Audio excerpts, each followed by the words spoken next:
sisi tumesimama na Martha Koome, na hii maneno ya kumnyang'anya askari na nini ni kumuzia uoga so that she can resign. I want to ask my sister, Lady Justice Martha Koome, don't be intimidated. Don't. Stay put. You are doing a good job. Continue making sure that this is a country of the rule of law and constitutionalism. There is even a bigger scheme to dismantle the Supreme Court ahead of the 2027 elections. A budget has been set aside through the National Intelligence Service, and all those petitions you are seeing against Justice Martha Koome, against judges of the Supreme Court, is the machinations of the state, because they would like to put a Supreme Court, a bench that is amiable to what those in power want.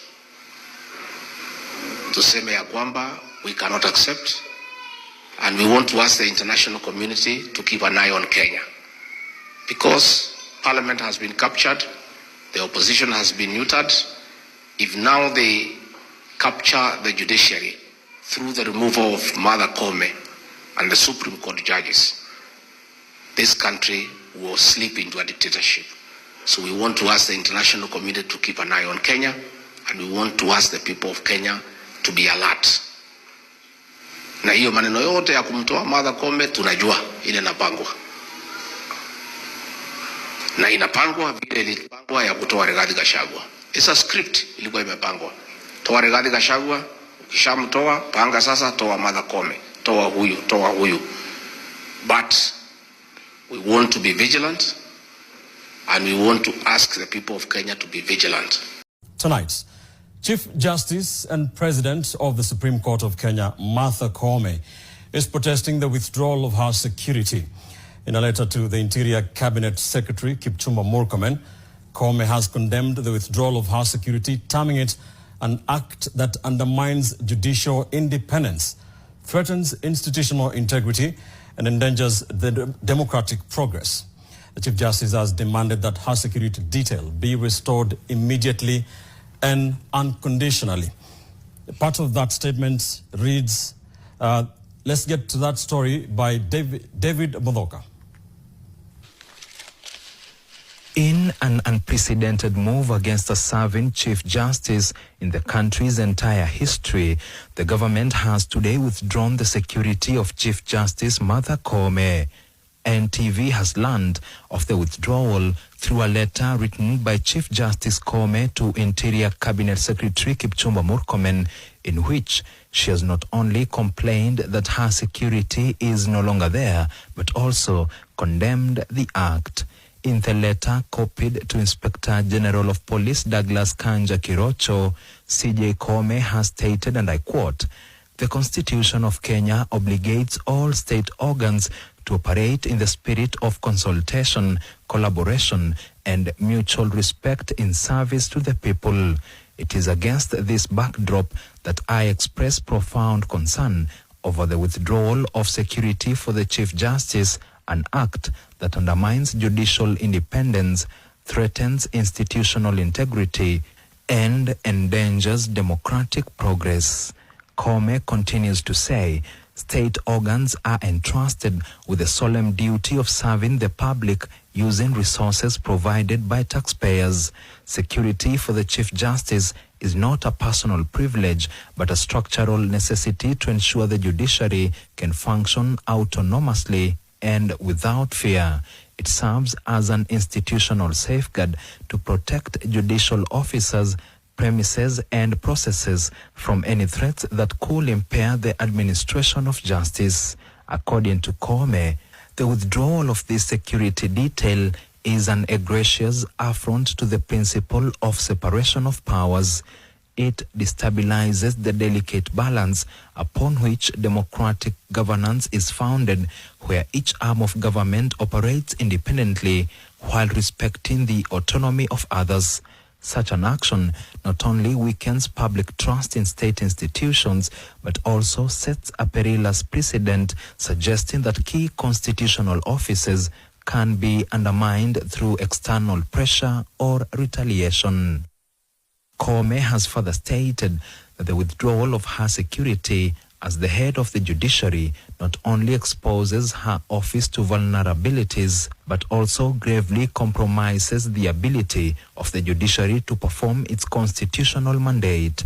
This, as she raised the alarm on the possibility of a sustained attack on the judiciary by the system.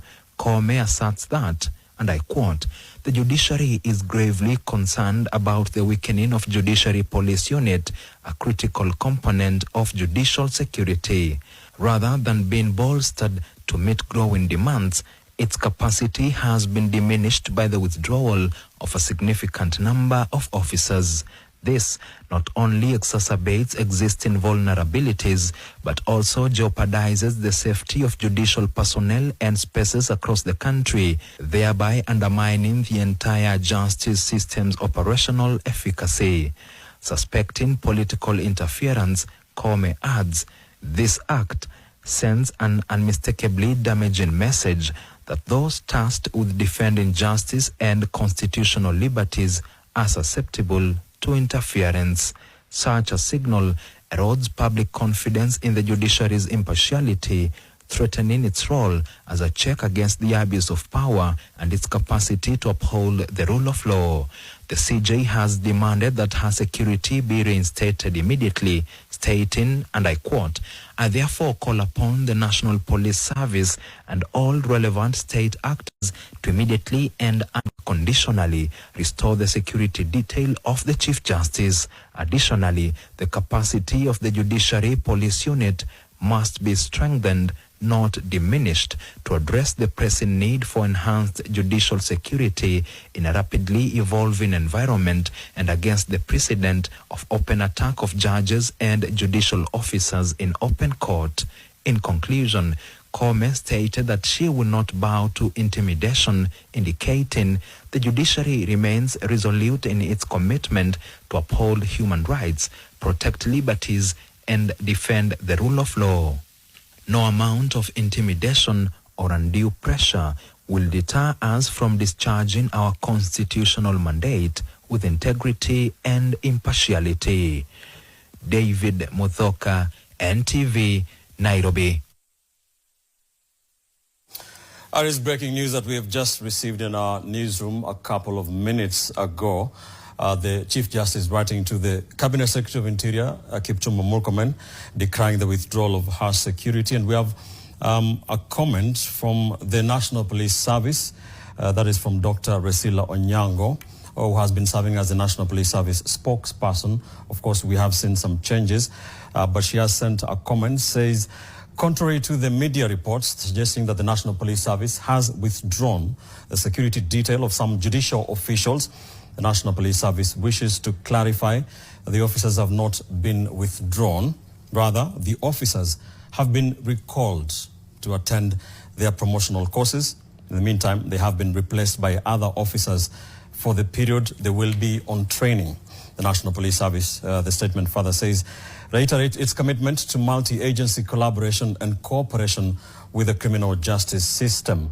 That is a statement signed by Dr. Resila Onyango, who has been serving as the spokesperson of the National Police Service. Says contrary to the media reports that the NPS has withdrawn the security detail of some judicial officials, the National Police Service wishes to clarify that the officers have not been withdrawn. Rather, the officers have been recalled to attend their promotional courses. In the meantime, they have been replaced, the statement says, by other officers for the period they will be on training.